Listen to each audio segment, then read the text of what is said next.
આજે તો ગયા અમે જડેશ્વર વન અને ત્યાં જઈને અમે કર્યો ખૂબ એન્જોય.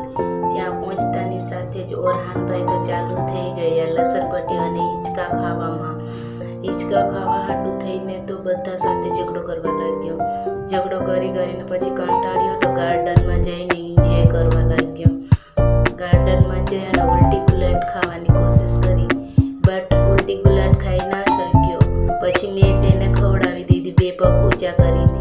ત્યાર પછી આખા જડેશ્વર વનને વિઝિટ કરી. જડેશ્વર વનને વિઝિટ કર્યા બાદ ત્યાર પછી અમને એક લોગો દેખાણો કે જડેશ્વર વન લખેલું છે.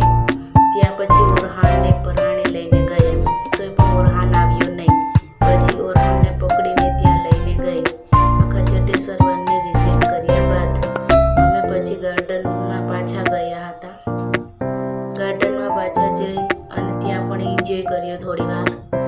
અને પછી ત્યાંથી અમે એક તલાવ હતું પાણીનું ભરેલું, કમળા કુંડ, તેને કમળા કુંડ કહેવામાં આવે છે.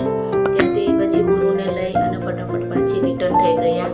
ત્યારબાદ અમે ગયા એક મસ્ત મજાની પોસ્ટની રીલ બનાવવા માટે.